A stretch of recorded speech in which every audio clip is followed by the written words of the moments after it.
नमस्कार, स्वागत है आपका। इंडिया टीवी देख रहे हैं आप। आपके साथ मैं हूं प्राची पाराशर। शाम के 5 बज चुके हैं। वक्त हो गया है मुकाबला का। 24 का सेमीफाइनल आखिरी पड़ाव की ओर है। इसके बाद अगले साल फाइनल का महामुकाबला होना है। बीजेपी इसकी पिच पहले ही तैयार कर चुकी है। सेमीफाइनल में इस पिच पर जब धुआंधार बैटिंग हुई तो सोचिए फाइनल में क्या होगा। अयोध्या और काशी के बाद मथुरा में भी बीजेपी की तैयारियों की झांकी दिखी। पीएम मोदी ने कहा कि लाल किले से ही पंच प्राण संकल्प उन्होंने लिया था, जो पूरा हो रहा है। पूरी बीजेपी जोर शोर से मंदिर और हिंदुत्व का मुद्दा उठा रही है। अमित शाह और योगी आदित्यनाथ तो देश भर के लोगों को अयोध्या में भव्य राम मंदिर के दर्शन करवाने का भरोसा भी देने लगे हैं। सवाल यह है कि क्या बीजेपी को राम के नाम पर फिर हिंदू वोटों को समेटने का मौका मिल गया है? ये सवाल इसलिए क्योंकि अखिलेश यादव इस प्रचार को मार्केटिंग बता रहे हैं और इसके लिए पीएम पर हमला बोल रहे हैं। ऐसे में दिलचस्प यह है कि वोट का ये मंदिर मार्ग किस मोड़ पर ले जाएगा और क्या बीजेपी की पिच पर विरोधियों को भी आकर खेलना उनकी मजबूरी बन जाएगी। इसी पर करेंगे मुकाबला, लेकिन पहले आपको सुनाते हैं प्रधानमंत्री का बयान, अखिलेश यादव का बयान और मुख्यमंत्री योगी आदित्यनाथ क्या कह रहे थे। हमने लाल किले से पंच प्राणों का संकल्प लिया है। हम अपनी विरासत पर गर्व की भावना के साथ आगे बढ़ रहे हैं। आज काशी में विश्वनाथ धाम भव्य रूप में हमारे सामने है। आज उज्जैन के महाकाल महालोक में दिव्यता के साथ साथ भव्यता के दर्शन हो रहे हैं। आज केदार घाटी में केदारनाथ जी के दर्शन करके लाखों लोग धन्य हो रहे हैं। और अब तो अयोध्या में भगवान श्री राम के मंदिर के लोकार्पण की तिथि भी आ गई है। मथुरा और ब्रज भी विकास की दौड़ में अब पीछे नहीं रहेंगे। वो दिन दूर नहीं जब ब्रज क्षेत्र में भी भगवान के दर्शन और भी दिव्यता के साथ होंगे। आज मोदी जी जो है मथुरा में जन्मभूमि पे जो है शिरकत करने के लिए पहुंच रहे, किस दृष्टि से आप देखते हैं? ये क्यों ऐसा प्रचार करते हो कि पहली बार जा रहे हैं? यहाँ इतने लोग खड़े हैं, इसमें बहुत सारे लोग होंगे जो जन्म से जा रहे होंगे, जन्म से जा रहे हैं। और कुछ ऐसे भक्त होंगे जो हर महीने गोवर्धन का वो लगाते हैं परिक्रमा। जी जी। तो हम किन की बात तो उनकी करनी चाहिए जो जन्म से जा रहे हैं। जी। जो पहली बार आ रहे हैं, ये कौन सी उपलब्धि है? ये तो नाकामी है उनकी। मोदी जी ने 2019 में इसका शिलान्यास किया और 22 जनवरी 2024 को इसका प्राण प्रतिष्ठा होने वाला है। आप मुझे बताओ, आप सभी को रामलल्ला का दर्शन करना है या नहीं करना है? जोर से बोलो, करना है या नहीं करना है? खर्चा होगा ना? करना मत, डरना भी मत। तेलंगाना में भाजपा सरकार सभी को बारी बारी रामलल्ला का दर्शन फ्री ऑफ कॉस्ट करा देगी। तो आज मुख्यमंत्री योगी आदित्यनाथ भी अयोध्या में हैं। वो भी इस बात का जिक्र करते हुए नजर आ रहे थे कि कैसे 2024 में भव्य राम मंदिर बनकर तैयार हो रहा है और कैसे प्रधानमंत्री नरेंद्र मोदी इस दिशा में कदम बढ़ा रहे हैं, कैसे बीजेपी की सरकार में ये प्राथमिकता है। इसी पर चर्चा करेंगे। खास मेहमान हमारे साथ जुड़ गए हैं। प्रेम शुक्ला, प्रवक्ता भारतीय जनता पार्टी, विनोद बंसल, प्रवक्ता वीएचपी, दानिश कुरैशी, प्रवक्ता एआईएमआईएम, वरुण पुरोहित, नेता कांग्रेस, और अजीज खान, प्रवक्ता समाजवादी पार्टी। आप सभी का बहुत बहुत स्वागत है। मैं आपकी के साथ शुरुआत करना चाहूंगी। प्रेम शुक्ला जी, क्या ये सबसे मुफीद मार्ग है भारतीय जनता पार्टी के लिए वोट को पाने के लिए?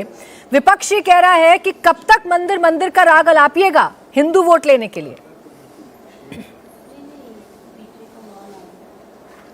देखिए, मंदिर के राग पे इनको पीड़ा क्या है? ये बाबरी पर विलाप करें तो सेकुलरिज्म है, ये आतंकवादियों के समर्थन में खड़े हो जाएं तो सेकुलरिज्म है, ये बारंबार हिंदू द्रोह पर आमादा हो तो सेकुलरिज्म है। कांग्रेस के प्रत्याशी श्रीमान गौरव वल्लभ कब्रिस्तान के लिए विशेष भूमि आवंटन की बात करें तो सेकुलरिज्म है। और भारतीय संस्कृति को अगर उन धरोहरों के प्रगति की बात की जाए, विकास की बात की जाए, तो ये सांप्रदायिकता है, ये अजब दोगलापन है, भयंकर पाखंड है। भारतीय जनता पार्टी तो सांस्कृतिक राष्ट्रवाद को अपना विचार दर्शन का मुख्य अंग मानती रही है, कोई नई बात नहीं है। हम राम जन्मभूमि पर भव्य दिव्य राम मंदिर बनाएंगे, ये 1989 से हमारा संकल्प है। और यही समाजवादी पार्टी वाले, यही कांग्रेस वाले, जद भद लद वाले सब मिलकर पूछा करते थे मंदिर वहीं बनाएंगे, तारीख नहीं बताएंगे। अब प्राण प्रतिष्ठा की तारीख बता रहे हैं तो पीड़ा है। अब महाकाल का भव्य लोक बन रहा है तो पीड़ा है। अब श्री काशी विश्वनाथ का कॉरिडोर बन रहा है तो पीड़ा है। अब आदरणीय प्रधानमंत्री जी ब्रज रज को माथे पर चढ़ाएं तो पीड़ा है। तो ये पीड़ा जिनको है, जिनको हिंदू द्रोह ही जिनकी राजनीति का मुख्य आधार है, उनको ऐसी पीड़ाओं को सहना पड़ेगा, क्योंकि जनादेश तो निश्चित तौर पर सांस्कृतिक राष्ट्रवाद के पक्ष में है। लेकिन प्रेम शुक्ला जी, सीधा आरोप या सीधा सवाल आपसे पूछा जाता है कि आप मंदिर जाइए, अब अपने आस्था को प्रकट करिए, लेकिन इसकी मार्केटिंग क्यों की जाती है? इसका जोर शोर से प्रचार क्यों किया जाता है? इसे क्यों बेचने का काम किया जाता है वोटों के बाजार में? बिल्कुल बेचने का प्रयास नहीं है। जनता सुजान है और जानती है कि श्री सोमनाथ मंदिर को किसने लटकाने का प्रयास किया, श्री राम जन्मभूमि के भव्य दिव्य निर्माण के मार्ग में किस तरह से कांग्रेस के मुख्यमंत्री श्रीमान अशोक गहलोत बाधाएं उत्पन्न कर रहे थे कि राजस्थान से पत्थर भी श्री राम मंदिर के निर्माण के लिए उपलब्ध ना हो सके। तो कहां पर मार्केटिंग की आवश्यकता है? काशी विश्वनाथ का कॉरिडोर बन गया तो श्री काशीनाथ विश्वनाथ के कॉरिडोर बनने से अगर बनारस में रोजगार सृजन हो रहा है, लाखों नए तीर्थयात्रियों के आने से लाखों के घरों में अगर रोजी रोटी बढ़ रही है, तो इससे क्या कष्ट है? श्री वृंदावन धाम में कॉरिडोर बनने से, सुविधाएं बनने से करोड़ों की संख्या में वहां पर तीर्थयात्री और पर्यटक धार्मिक पर्यटन करने आ रहे हैं और रोजगार का सृजन हो रहा है। तो क्या पीड़ा है? ठीक है। इसी तरह से का जो है महाकाल लोक बन जाने से उज्जैन में एक भी आप होटल का कमरा नहीं पा सकती, इतनी अधिक वहां पर। ठीक है, यानी विकास भी हो रहा है, आपका कहना ये है। मैं अजीज खान जी से इस बात पर जवाब ले लेती हूँ। पारंपरिक साधनों के निर्माण। ठीक है प्रेम शुक्ला जी। अजीज खान साहब, किसी भी धार्मिक नगरी का अगर विकास होता है, अगर उसका जीर्णोद्धार होता है, तो इसमें आप ये भी तो देखिए कि आसपास के इलाकों का भी विकास हो रहा है। इसमें आप ये भी तो देखिए कि लोगों के लिए रोजगार का सृजन हो रहा है। इसे सिर्फ और सिर्फ हिंदू मुस्लिम की पॉलिटिक्स से जोड़कर क्यों देखा जाता है? मुसलमान का देखिए प्राची जी, आपने कहा कि विकास हो रहा है, रोजगार का सृजन हो रहा है। मैं ये नहीं समझ पा रहा हूं, या आप भी हो सकता कोशिश करें तो समझ जाए कि कितना बड़ा रोजगार का सृजन हो रहा है, विकास किस लेवल पे हो रहा है। आज पूरे देश में त्राही त्राही मची हुई है, बेरोजगार सड़कों पर है, महंगाई चरम पर है। किन किन चीजों की महंगाई का जिक्र मैं करूं? आज 5 राज्यों का जो चुनाव हुआ है, 2 में होने वाला है, आज हालात क्या है वहां पे? बीजेपी पूरी तरह से सरेंडर कर गई है, तमाम अपशब्दों का इस्तेमाल कर रही है, इसलिए क्योंकि उसको अंदाजा लग गया है कि जो उसको मौका मिला पिछले 10 साल का, उस 10 साल में उसने क्या किया? सिर्फ धर्म के आड़ में उसने अपने नाकामियों को छिपाया है। धार्मिक आस्था अच्छी बात है, धर्म को पूरी तरह से मानना चाहिए, पूजा पाठ बहुत अनिवार्य है, हर चीज होना चाहिए, लेकिन साथ ही साथ इस देश का विकास भी होना चाहिए, क्योंकि वही युवाओं ने, वही बेरोजगारों ने बहुत ही उम्मीद के साथ बीजेपी की सरकार को बनाई थी। आज बीजेपी क्या है? बैकफुट पर है। सिर्फ धर्म के आड़ में आप बेरोजगारों को चौराहे पर ले आएंगे, बेरोजगारी चरम पर कर देंगे? नहीं, सच्चाई यह है कि आज आप फेल हो गए हैं। आज 5 राज्यों में जिस तरह हाहाकार मचा हुआ है, बीजेपी बैकफुट पर है। ठीक, आज वही स्थिति 2024 में आने। प्रेम शुक्ला जी, इस बात का जवाब दे दीजिए कि आपने 5 साल कुछ काम नहीं किया, आपने अपनी सरकारों में कुछ काम नहीं किया, आप धर्म की आड़ में छिपने की कोशिश करते रहे, और जब चुनाव नजदीक आते हैं तो फिर आप चले जाते हैं मंदिर की शरण में, भगवान की शरण में। प्राची जी, धर्म की आड़ उनको लेनी पड़ती है जो हलाला छाप जो है मौलवियों के पीछे छिपने का प्रयास करते हैं। हलाला का प्रचार करने वालों को धर्म की आड़ में छिपना पड़ता है। धर्म तो हमारे लिए ध्वजा है, धर्म ध्वजा हम फहरा रहे हैं। और काशी विश्वनाथ के विकास से अगर लाखों लोगों का रोजगार सृजन हो रहा है तो पीड़ा किसको हो रही है?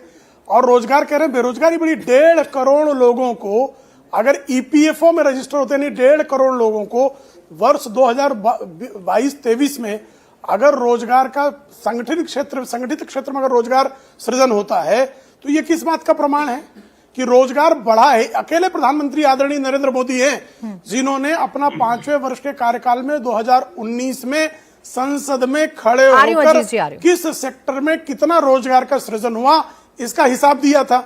आज भी जो है सबसे अधिक जो है बेरोजगारी राजस्थान में है, जहां कांग्रेस की सरकार थी सबसे अधिक महंगाई वहां है, सबसे अधिक महिलाओं का उत्पीड़न वहां है।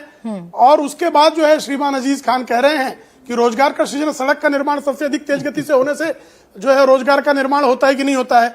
11.5 करोड़ शौचालय बन जाने से रोजगार का सृजन होता है कि नहीं होता। 13.5 करोड़ लोगों के घरों में जो है नल से जल पहुंचता तो रोजगार ठीक है। बहुत छोटा सा जवाब दीजिएगा अजीज खान जी, उनके पास तो लंबी लिस्ट है, प्रेम शुक्ला जी के पास लंबी लिस्ट है। और मैं आपसे ये समझ रही हूँ कि कोई भी नेता अगर, खासकर भारतीय जनता पार्टी का, वो अगर मंदिर चला जाता है या मंदिरों की बात करता है या सनातन धर्म की बात करता है तो इसमें आपको सियासत क्यों नजर आने लगती है? देखिए प्राची जी, एक बात अभी प्रेम शुक्ला जी ने कहा धर्म ध्वजा है, धर्म ध्वजा है। हम कह रहे हैं धर्म इनके लिए व्यापार है। पहली बात तो ये समझिए, व्यापार कर रहे हैं धर्म से। और मैं कह रहा हूं राजनीति का माध्यम है इनके लिए, धर्म राजनीति का माध्यम है। इनके पास 2 टैगलाइन है, ये सिर्फ धर्म का इस्तेमाल करते हैं और राजनीति में ये नफरत का व्यापार करते हैं। हालात ये है, ये देश का विकास इससे नहीं होगा। देश का विकास होगा जब मन में छल कपट ना हो, एक बात। दूसरी बात, इन्होंने कहा कि साहब कौन सा वायदा नहीं पूरा किया। आपने तो 2 करोड़ नौकरी भी कहा था हर साल देंगे, जरा बताइए आंकड़ा कितना दे दिया आपने। यही उत्तर प्रदेश है, आपने बड़े बड़े वादे किए थे कि 70 लाख नौकरी देंगे एक साल में। कितनी नौकरी दे दी? कितने साल आपने, जनता ने आपको? अजीज खान जी, मैं तो आपसे सिर्फ इतना समझ रही थी कि मंदिर की बात करना या मंदिर के विकास की बात करना या उस शहर के विकास की बात करना जिससे धार्मिक आस्थाएं जुड़ी हुई हैं उसमें सियासत कैसे आ जाती है, मैं तो उस पर आपसे जवाब जानना चाह रही थी। इस सवाल का जवाब मैं आपसे लूंगी सर, और आप ही बताएंगे कि आखिर बीजेपी कैसे सियासत करती है। बाकी भी मेहमान है, उनको जरा चर्चा में इंक्लूड कर लेती हूँ। दानिश कुरैशी जी, जब भारतीय जनता पार्टी बात करती है किसी भी धार्मिक नगरी की और उसके विकास की, उसके जीर्णोद्धार की, चाहे प्रधानमंत्री मथुरा चले जाए, चाहे मुख्यमंत्री योगी आदित्यनाथ अयोध्या जाए और राम मंदिर की बात करें, इसमें कैसे आप लोग सांप्रदायिक रंग ढूंढने लग जाते हैं? देखिए प्राची जी, 2 बातें हैं और बहुत अच्छे से समझिएगा जो मैं कह रहा हूं। दरअसल दिक्कत क्या है कि भारतीय जनता पार्टी के पास एक मुद्दा है, वो धर्म की राजनीति कर रही है, और दूसरी तरफ सेक्युलरिज्म की लड़ाई में सबसे प्रमुख और सबसे आगे बैरिस्टर असदुद्दीन ओवैसी साहब है। दूसरे मोर्चे पर अगर आप देखेंगे तो विपक्ष की दूसरी तमाम पार्टियां हैं।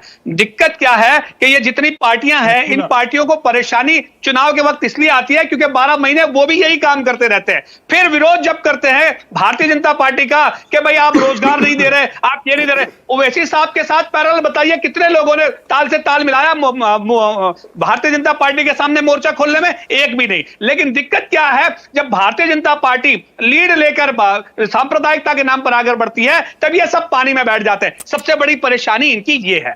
नहीं, मैं यही तो जान रही हूं आपसे कि मंदिर जाना कब से सांप्रदायिक होने लगा और अपने आप को आप सेकुलर कह रहे हैं, जिसकी पार्टी के नाम में ही मुसलमान है। बिल्कुल, इलेक्शन कमीशन ने हमने अप्रूवल दिया है, तो कम से कम सेकुलरिज्म होने की, कम से कम सेकुलर होने की तो दुहाई मत दीजिए ना दानिश कुरैशी जी। ये तो थोड़ा सा बेईमानी लगने लगता है। क्या बयान आपके नेताओं की तरफ से दिए जाते हैं वो मुझे कोट करने की जरूरत नहीं है, आप पहले सिर्फ इतना समझा दीजिए मुझे कि मंदिर जाने में कैसे सांप्रदायिकता फैलती है। देखिए, जाने में कहीं कोई सांप्रदायिकता नहीं फैलती, लेकिन जब आपकी नीति उसमें राजनीति पेश करने की जब आप वो करते हैं तब सांप्रदायिकता हो जाती है इसमें। और उसी सांप्रदायिकता की लड़ाई के मामले में देखिए किसी को कोई एतराज हो नहीं मुझे गोल गोल घुमा रहे। मैं बहुत सीधा आपसे जानना चाह रही हूँ, ये नीति नीयत की आप जो बात कर रहे हैं ये कैसे पता चलता है आप लोगों को? प्रधानमंत्री कल मथुरा गए, श्री कृष्ण जन्मभूमि में उन्होंने दर्शन पूजन किए और ब्रज क्षेत्र का विकास होगा ये बात उन्होंने कही। आज मुख्यमंत्री अयोध्या में मौजूद है, मंदिर में दर्शन कर रहे हैं, विकास की बात कर रहे हैं। इसमें कौन सी नीति, कौन सी नीयत या कौन सी राजनीति है? देखिए, नीति, उनकी राजनीति की अगर बात करी जाए तो भारतीय जनता पार्टी का, तो अगर आप आज बात कर रहे हैं योगी जी की, तो आप देख लीजिए योगी जी का स्टेटमेंट देख लीजिए।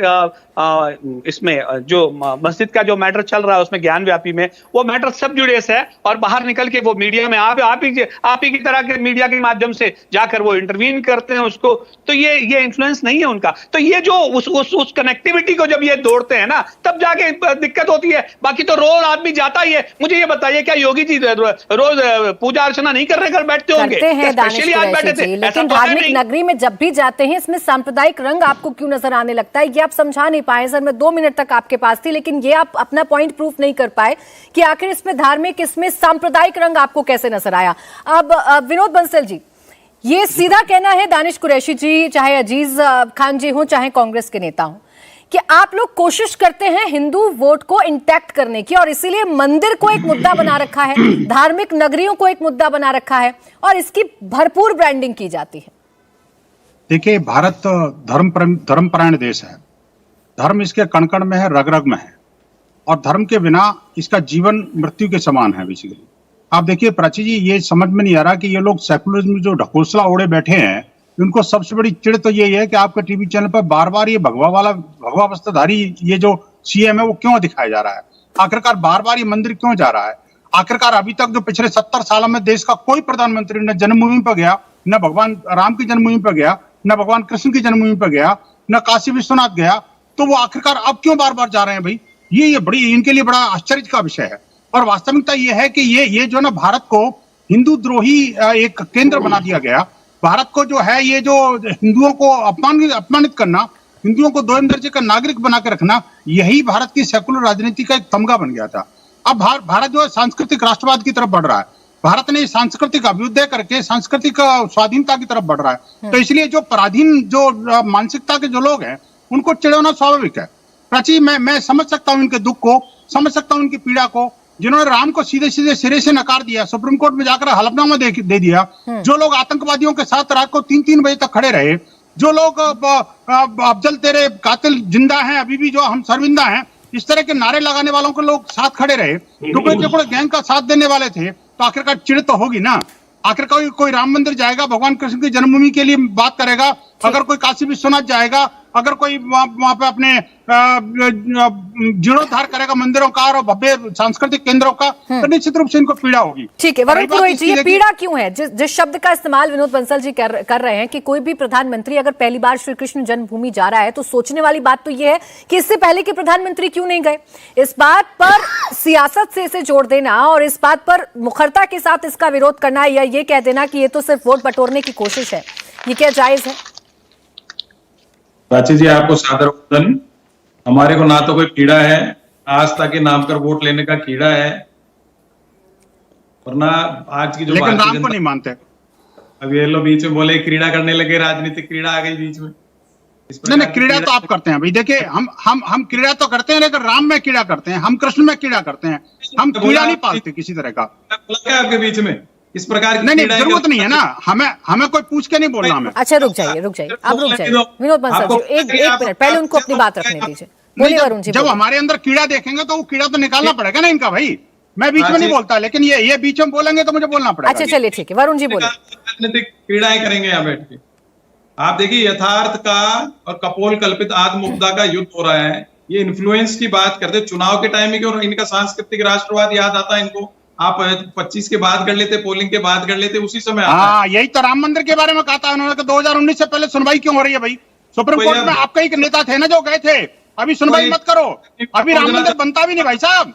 आपके चक्कर में, इलेक्शन के चक्कर में रह जाते तो हम तो 500 साल से जैसे लड़ रहे थे। विनोद बंसल जी, एक मिनट रुक जाइए सर, आप बीच में इंटरवीन करेंगे तो वरुण पुरोहित जी की आवाज नहीं आएगी, उनकी आवाज कट जाएगी। पहले उनको बात कंप्लीट करने दीजिए।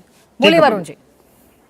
ये लोग इसलिए करते हैं कि आदमी का ध्यान भटक जाए, जैसे वोटर का ध्यान भटकाना चाह रहे हैं ना, इसलिए डिबेट में ऐसी बातें करते हैं। अगर जिसके अंदर थ्यावस होगी, हमारे मारवाड़ी पार्टी की वोट होता है थ्यावस, वो मैच्योरिटी उसको आप कोरिलेट कर सकते हो। वो मुझे वोट नहीं चाहिए भैया, मैं तो बीच में बोलता नहीं हूँ किसी। देखिए, ये कितना भी कोशिश करें, ये चुनाव के टाइम इस प्रकार के जो मंदिर जाना, प्रधानमंत्री जी अभी गए मंदिर भाई, 9.5 साल तक क्यों याद नहीं आई? चुनाव के टाइम में क्यों याद आई?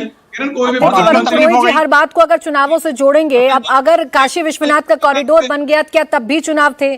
बाकी बिहारी कॉरिडोर बनने की बात हो रही है, क्या ये भी आप चुनावों से जोड़ेंगे? एक मिनट सर, एक मिनट रुक जाइए। प्रधानमंत्री ने तो कल मथुरा से कहा ना कि लाल किले की प्राचीर से जिन 5 प्राणों की हमने बात कही थी, वो संकल्प हम लोग पूरा कर रहे हैं। तो क्या जब लाल किले की प्राचीर से प्रधानमंत्री बोल रहे थे, क्या तब भी चुनाव थे? आपके प्रधानमंत्री 70 सालों में नहीं गए भाई। विनोद बंसल जी बोलने तो देंगे नहीं। बोलिए वरुण जी, बोलिए। मेरे को पसंद नहीं आती। बोलिए सर, आप ही से सवाल था, बोलिए। कह रहा हूँ लाल नहीं, किले से तो इनके कई पास- घोषणाएं करी थी, अजीत भाई ने बताया 2-2 करोड़ के रोजगार की, पता नहीं क्या क्या 19 करोड़ इनके हो पास जाते हैं। तथ्य नहीं है। गैस का प्रोजेक्ट भी था, वो बंसल साहब को दे दिया जाएगा मेरे ख्याल से। चाहे सब पकौड़े कुछ के बोलेंगे ठेलों लेकिन पे नेता मुद्दे पर बेरोजगारों नहीं के साथ बोलेंगे। देखिए ये पॉलिटिकल आर्टिफिशियल इंटेलिजेंस है बीजेपी की। अरे मैं नेहरू जी आपको गए बता क्या? रहा हूं, ये इंदिरा जी political गई क्या? artificial intelligence राहुल जी है। गए क्या? आप- सोनिया जी गई क्या? बताओ ना, राजीव गांधी गए क्या? विनोद बंसल जी प्लीज आप बीच में मत बोलिए सर, वरना मुझे आपकी बोलते आवाज नहीं। थोड़ी डाउन करवानी पड़ेगी, क्योंकि आप बीच में बोलेंगे तो वरुण जी की आवाज कटेगी, वो आ नहीं पाएगी, वो क्या कहना चाह रहे हैं ये सबके सामने नहीं आ पाएगा। वरुण पुरोहित जी, मैं सिर्फ इतना पूछ रही हूँ कि आप जब भी कोई मंदिर जाता है, जब भी कोई मंदिर के विकास की बात करता है, आप लोग खुद उसे चुनाव से जोड़ने लगते हैं। प्रेम शुक्ला जी ने तो एक बार भी नहीं कहा, प्रधानमंत्री ने एक बार नहीं कहा। मेरी बात 1 मिनट के लिए सुन लीजिए। जी जी देखिए ये अभी अजीत भाई ने बहुत बढ़िया बात कही थी, उसमें हमारा धार्मिक पर्यटन नहीं होता, कभी भी आस्था होती है, तपस्या होती है, उसको ये पर्यटन करके व्यापारी लोग हैं ये बेचने के लिए आगे। दूसरा भी आप रची जी, आप तो खुद ब्राह्मण हो, जीर्णोद्वार जो होता है ना, वो नव निर्माण नहीं होता है मंदिर का। इन्होंने कितने प्राचीन मंदिरों को विक्रय कर दिया, वो नव निर्माण करते तो बिरला मंदिर ही चला जाएगा आदमी देखने के लिए। प्राचीनता विरासत समाप्त कर दोगे, ये कौन सा आप कॉरिडोर बना रहे हो? आप कहां बनाइए। पर विरासत खत्म हो गई वरुण पुरोहित जी, ये तो मुझे अभी समझ में नहीं आ रहा है। मैं आपसे समझूंगी कि कौन सी विरासत खत्म कर दी, और प्रेम शुक्ला जी भी बताएंगे कि कहां पर कौन सी विरासत खत्म कर दी। काशी विश्वनाथ कॉरिडोर अगर आप गए हैं तो सर मुझे एग्जाम्पल के साथ बताइएगा कि कौन सी विरासत खत्म हो गई, या कौन सी मान्यता भारतीय जनता पार्टी ने खत्म कर दी। प्रेम शुक्ला जी, प्रधानमंत्री मथुरा जाएं या मुख्यमंत्री योगी आदित्यनाथ अयोध्या जाएं, सवाल टाइमिंग को लेकर है। राजस्थान चुनाव नजदीक है, कल मतदान होना है, उससे ठीक पहले मथुरा प्रधानमंत्री जा रहे हैं और मुख्यमंत्री योगी आदित्यनाथ अयोध्या जा रहे हैं, तो क्या ये कोशिश नहीं है मतदाताओं को प्रभावित करने की? देखिए, आदरणीय नरेंद्र मोदी जी हो, आदरणीय योगी आदित्यनाथ जी हो, आदरणीय अमित शाह जी हो, आदरणीय नड्डा जी हो, हमारे जो भी नेता हैं, आप 5 वर्षों में देखेंगे किसी भी कार्यक्रम में किसी भी शहर में जाते हैं, कई कार्यक्रमों में आदरणीय अध्यक्ष जी के साथ कई बार मीडिया की दृष्टि से जाता भी हूं, तो वहां के प्रमुख देवस्थानों के दर्शन और पूजन का कार्यक्रम पहले से ही तय होता है।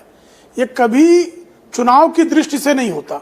आदरणीय योगी आदित्यनाथ जी शायद ही ऐसा कोई महीना बीता होगा जब उनकी अयोध्या की यात्रा नहीं होगी, जब वो गोरक्षनाथ के मठ में, ऐसा कोई सप्ताह नहीं बीतता है जब गोरक्षनाथ के मठ में मठाधीश होने के नाते वहां उपस्थित नहीं होते हैं। हाँ, चुनावी यात्रा कांग्रेस की होती है। आपने श्रीमती प्रियंका वाड्रा को चुनाव के दौरान कभी डमरू और त्रिशूल लिए हुए देखा है क्या? आपने श्रीमान राहुल गांधी को चुनाव के अतिरिक्त कभी मंदिर जाते हुए देखा है क्या? श्रीमती सोनिया गांधी को आज तक मंदिर जाते हुए देखा है क्या? श्रीमान मल्लिकार्जुन खड़गे को आज तक मंदिर जाते हुए देखा है क्या? श्रीमान अखिलेश यादव करें कि मोदी जी को विलंब हो गया, उनके पिता श्रीमान मुलायम सिंह यादव और स्वयं अखिलेश यादव जी को कभी आपने कहीं मंदिर में माथा नवाते हुए देखा है क्या? क्या कारण है? चुनाव के समय तो इसका जवाब तो अखिलेश यादव दे रहे थे प्रेम शुक्ला जी, वो तो ये कह रहे हैं कि हम प्रचार नहीं करते।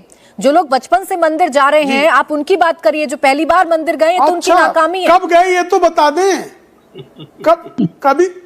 कभी नहीं गए। प्रचार की बात क्या, कभी गए ही नहीं तो प्रचार क्या करेंगे? मंदिर जाएंगे, छिप जाएगी ये बात। एक मुख्यमंत्री या पूर्व मुख्यमंत्री किसी मंदिर के दर्शन में जाएगा, वो लुप्त होकर दर्शन में जाते हैं क्या? उनके पास ऐसी कोई विद्या है कि अदृश्य हो जाते हैं, मिस्टर इंडिया बन के जाते हैं क्या दर्शन करने? आदरणीय जेपी नड्डा जी या आदरणीय अमित शाह जी जाते हैं मंदिर दर्शन करने, तो क्या कार्यक्रम का जो ऐलान करके मीडिया को निमंत्रित करके आ रही हूं अजीत जी, आ रही हूं। लेकिन उनके कार्यक्रम का पता लगने पर स्वाभाविक तौर पर अगर कोई बड़ा व्यक्तित्व तो कहीं मंदिर में जाएगा, उनको जो है जब रोजा इफ्तार कराते हैं तब तो सबको बुला लेते हैं। ईद मुबारक का जब वो जो है लोगों को बधाइयां देते हैं, सबको बुला लेते हैं। ईद के समय, ईद मिलाद के समय गले लगते हैं टोपी लगाकर, तब तो मीडिया जाती है। क्या कारण है कि आपको रोजा इफ्तार करते समय जो है किसी प्रकार से छिपाने की आवश्यकता नहीं है, लेकिन अगर मंदिर जा रहे हैं तो छिप छिप के जा रहे हैं। ठीक है अजीज खान जी, जवाब दे दीजिए इस पर। मंदिर जाने में छिपने की क्या जरूरत है? आने दीजिए सबके सामने कि आप कितनी बार मंदिर जा रहे हैं और कितनी बार नहीं जा रहे। अब इन्होंने राय दे दिया, जा ही नहीं सकते। प्रेम शुक्ला जी ने राय दे दिया है, तो अब कैमरा लेके जाएंगे और बाकायदे प्रचार प्रसार किया जाएगा, अकेले ऐसे नहीं जाएंगे। देखिए, धर्म तो आस्था का विषय है ना, बंद कमरे में नहीं, रोजा इफ्तार का तो प्रचार करते हैं अजीज बाबू। रोजा इफ्तार का प्रचार और मंदिर जाते ही जो है उसको जो है छिपा लेना, इसका कारण क्या? सिर्फ इतना मैं जानना चाहता हूँ अजीज बाबू। मैं छोटा सा मेरा प्रश्न, नो, मेरा आप ही छोटा सा बोलोगे। प्रश्न है, मैं आप आपको बोलो। बिल्कुल आप टोक नहीं रहा कंप्लीट हो जाए हूं। बताना। मेरा छोटा सा प्रश्न है अजीज बाबू, बहुत छोटा आप सा सब प्रश्न है बोलो। कि रोजा इफ्तार का प्रचार और जो है मंदिर जाएंगे छुप छुपाकर, मुंह छुपाकर, क्या कारण है? ठीक है, जवाब दीजिए अजीज जी। आप बोल चुके हैं ना, आप मुझे बोलने दें, प्लीज इंटरप्ट नहीं करें। देखिए प्राची जी, बहुत स्पष्ट है, जो धर्म होता है वो आस्था का विषय है। पूजा पाठ, रोजा, नमाज, ये सारी चीजें बहुत पर्सनल होती है। ये कैमरे के सामने नहीं होती, लोगों को दिखा करके पूजा पाठ किया जाए या धर्म का दिखावापन। रोड घेर के क्यों करते हैं फिर? वो राजनीतिक अनाउंसमेंट करके क्यों करते हैं? एक मिनट, विनोद बंसल जी। माइक चला के क्यों करते हैं? विनोद बंसल जी, एक ये मिनट। शुरू हो गए। एक मिनट विनोद बंसल जी। भाई विनोद बंसल जी, हम दूसरे टाइप के प्रवक्ता हैं। हम जरा सा, आप जानते हो, काफी दिन हमारे साथ आपने किया है। ठीक है, बोलिए मैं एक बात बोलिए। बताऊं, हाँ। दूसरी बात मैं जानता हूं कि देखिए हमारे नेता मंदिरों में भी जाते हैं, पूजा पाठ करते हैं और इनसे ज्यादा धार्मिक हैं, मैं बताऊं, लेकिन वो कैमरे के सामने नहीं करते, वो दिखावापन नहीं करते हैं। वो ईश्वर पर आस्था रखते हैं हाँ। अंदर से, क्योंकि वो धार्मिक है और धार्मिक होना अच्छी बात है। अब बाहर से एक राम सेकंड, राम अजीज सेवकों को खान। मारते हैं। धर्म में विश्वास एक रखता मिनट है। विनोद बंसल जी, अंदर से अजीज खान जी, अंदर से आस्था रखते हैं, विनोद बंसल बाहर जी, एक से मिनट रुक जाइए, एक मिनट रुक जाइए विनोद लेकिन बंसल जो जी। खोखला अजीज धर्म खान जी, विश्वास यानी रखता आप ये है। कह रहे हैं, एक मिनट सर, आप ये कह रहे हैं कि जो भी लोग मंदिर जाते हैं, कैमरे में उनकी फोटो आती है या मीडिया में उसकी चर्चा होती है, तो ये ढकोसलेबाजी है, यही कह रहे हैं आप? नहीं, मैं स्पष्ट कर दूं।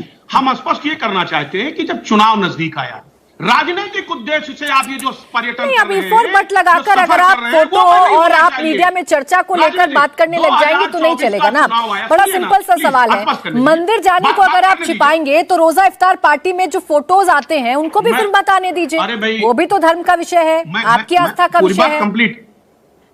कंप्लीट करने दीजिए। अब 2024 आ गया, पर्यटन शुरू हो गया, मंदिर घूमने लगे। अरे भाई खूब मंदिर जाइए, खूब पूजा अर्चना करिए। अजीज लेकिन खान जनता साहब, को गुमराह अजीज मत खान करिए। साहब, अजीज काम खान साहब, करिए, अजीज विकास खान साहब, करिए, उत्तर प्रदेश से रोजगार आपका दीजिए, ताल्लुक है, जो मुख्यमंत्री वादा कहाँ करते हैं, जाते हैं वो और पूरा कहाँ नहीं करिए। जानते, आपकी मंदिर पार्टी को बिल्कुल बखूबी जाइए, पता जाना होगा। भी चाहिए, एक क्या मिनट रुकिए बुराई? अजीज खान साहब, एक मिनट रुकिए। क्या मुख्यमंत्री योगी आदित्यनाथ चुनावों का इंतजार करते हैं अयोध्या जाने में, वाराणसी जाने में, गोरखपुर जाने में? बिल्कुल, चुनाव को लगातार तो क्या हर महीने चुनाव होते हैं? जब चुनाव होता है, जब चुनाव होता है तो चुनावी बिगुल कहीं ना कहीं मंदिरों से फूका जाता है।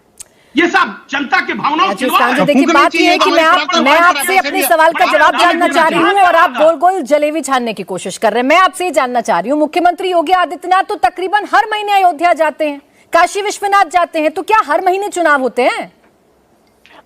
मैं प्राची जी वही कह रहा हूँ। हाँ। अब कल जो है माननीय मोदी जी मथुरा गए, 9.5 साल हो गया मथुरा नहीं गए, कह रहे पहली बार गया हूं। सुन लीजिए ना, मेरी बात कंप्लीट करने दीजिए।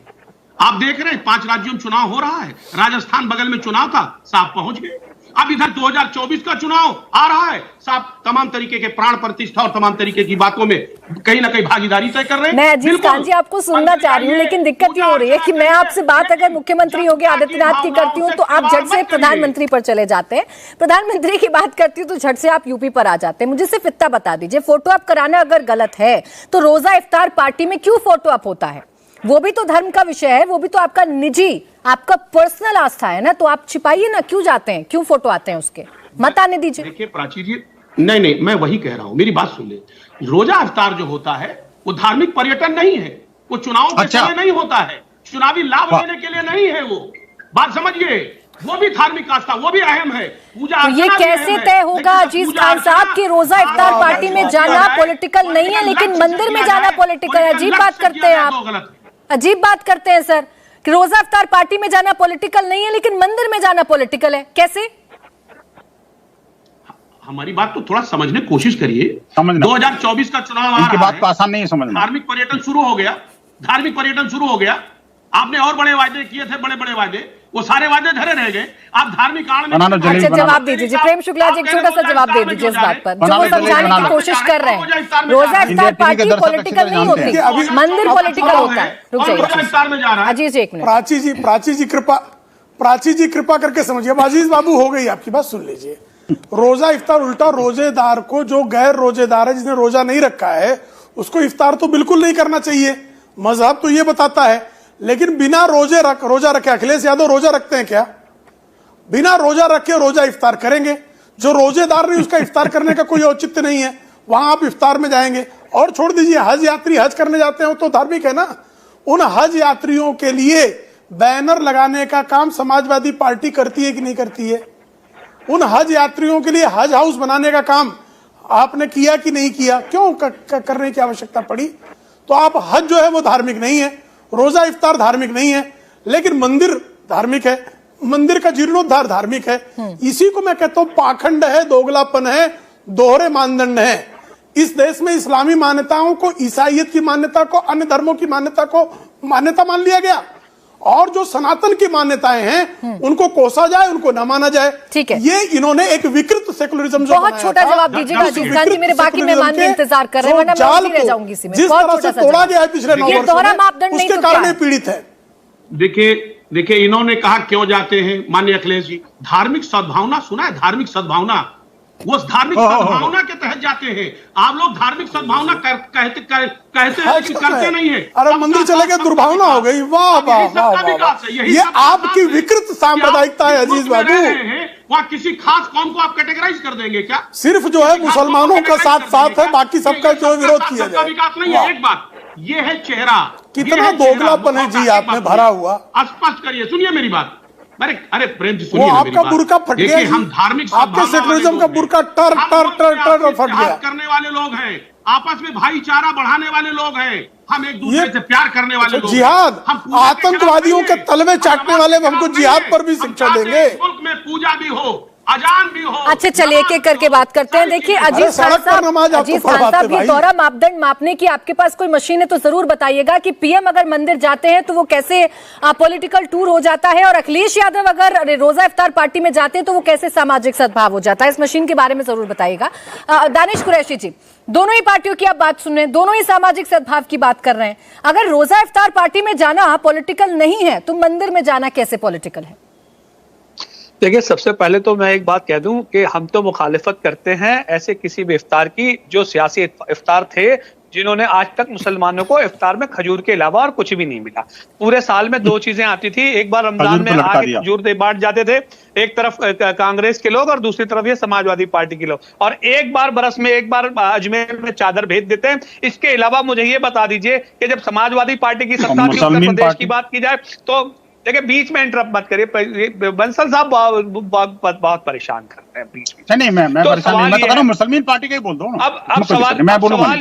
अब सवाल ये है कि कांग्रेस का भी यही हालात है। कांग्रेस भी आप देखिए, उन्होंने बातें तो 70 साल में बहुत सारी की, लेकिन हालात में तो कुछ नहीं हुआ। इससे विपरीत अगर आप चले जाइए तो सांप्रदायिक सद्भाव की बात जो है, तो उस पर अगर भारतीय जनता पार्टी की आप बात करें तो देखिए, प्रधानमंत्री जी कहते कुछ है और दिखाते कुछ है। अब देखिए, योगी जी को परेशानी हो गई उत्तर प्रदेश में हलाल सर्टिफिकेशन को लेकर, तो दिक्कत क्या है उनकी कि सारे सर्टिफिकेशन, सारे प्रॉब्लम उनको मस्जिद से नजर आते हैं। अब आप हलाल सर्टिफिकेशन को ले आए मंदिर जाने में। अरे किसी एक धर्म की बात हम कर रहे हैं, किसी एक धर्म की आस्था की हम बात कर रहे हैं।